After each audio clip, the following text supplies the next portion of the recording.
In September 1953, newspapers across America announced that Lucille Ball had been investigated by the United States government for being a communist. Not rumored, investigated.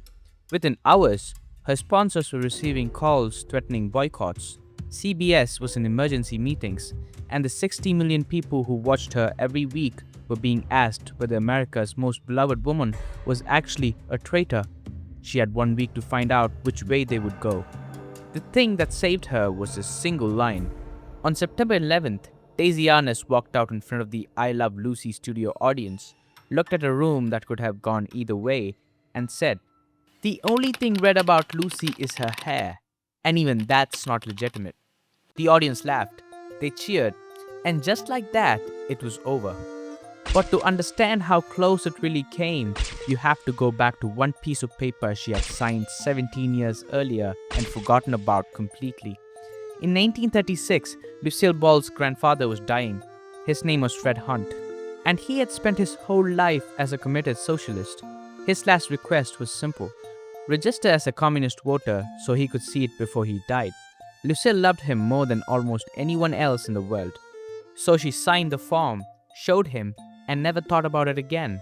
She never voted communist, never attended a meeting, never did anything with that registration except give an old man something to hold on before he went. One signature, one favor, one piece of paper she filed away in her mind as meaning nothing. It would take 17 years for that piece of paper to find her. By 1953, what she stood to lose was enormous. Lucille Ball was not just a star. She and Daisy Arness had fought CBS for the right to own every episode of I Love Lucy outright. CBS agreed, thinking old episodes were worthless. They were wrong. I Love Lucy was the most watched show in America, 60 million people every week, and Lucille and Daisy owned all of it. Desilu Productions was a genuine studio empire, which meant when the accusations came, it wasn't just her career on the line, it was everything. The House Un-American Activities Committee did not need proof of actual wrongdoing. That was the brutal part. They needed names, they needed publicity, and they had learned that the accusation itself was usually enough to destroy a person. It had happened again and again throughout the late 1940s and early 1950s.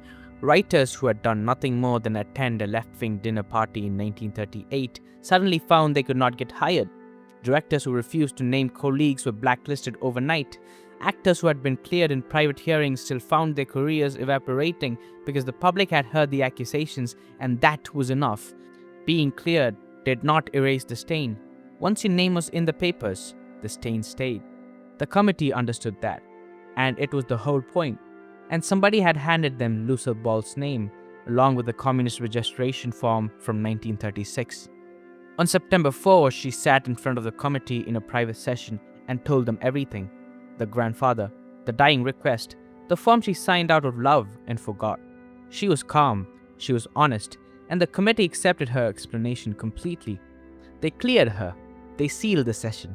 Officially, it was over. It was not over. 3 days later, Walter Winchell went on national radio. He did not say her name. He told his audience that a beloved Hollywood redhead had been investigated for communist sympathies. That was enough. Within minutes, the phones at CBS were ringing. Philip Morris, the show's sponsor, started getting threats, and sponsor fear in 1953 was not abstract. Sponsors pulled out fast. They had done it to others for less. One bad week of public pressure and a sponsor could walk. The network could panic, and a show that 60 million people watched on Monday could simply not exist by the following month. That was the machinery Winchell had just activated. By the next morning, the story was on front pages across the country, and the private clearance meant nothing because the public had not cleared her yet. That was a different problem entirely. The week that followed was the worst of her professional life. She had watched colleagues lose everything to accusations smaller than this one. She knew exactly how the mechanics worked, the way public opinion could harden fast, the way a career that looked untouchable on Monday could be gone by Friday if enough people decided they didn't want to look at that face anymore. Being the biggest star in America did not protect you. It had not protected others. If anything, it made the story bigger. Because the bigger you were, the more damage the accusation could do. She spent the week reading the coverage. fielding calls, and waiting. The one piece of paper she had signed for her dying grandfather in 1936 was now sitting on front pages across the country, and there was nothing left to do but walk onto that stage and let the audience decide. On September 11th, she walked out.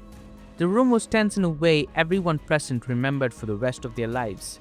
These were people who had read the papers, talked about it at home, and still had not decided what they thought. The audience knew why there was tension. She knew they knew. And everyone in that room understood that what happened next mattered in a way that went beyond a television taping. This was 60 million people's America's sweetheart standing in front of a few hundred of them, and those few hundred were going to signal something to the rest of the country. Desi understood that. When he stepped forward and made his joke, he was not just trying to get a laugh, he was giving the audience permission to choose her. And they took it. The laugh spread through the room, the applause followed, and just like that, the tension broke. It was really that close. One room, one joke, one laugh that could have been silence. She never forgot it.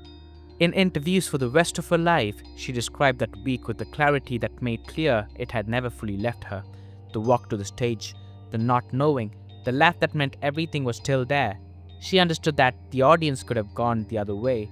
She understood that one form, signed for dying grandfather in 1936, had nearly bought down everything she had spent her entire life building. And she understood that what saved her in the end was not her power, not the clearance, not the lawyers. It was a room full of ordinary people who chose to laugh. That stayed with her. Later, when she had even more power, when she was running Desilu alone after she and Desi divorced in 1960, and she eventually bought out his share of the company entirely, she carried that week with her. In 1962, she became the sole head of Desilu. In 1967, she sold it for $17 million. The woman who had been accused of being a communist had built one of the most successful studios in television history. But the woman who ran that studio never forgot how fast it all could have disappeared in 1 week. Here's what stays with you.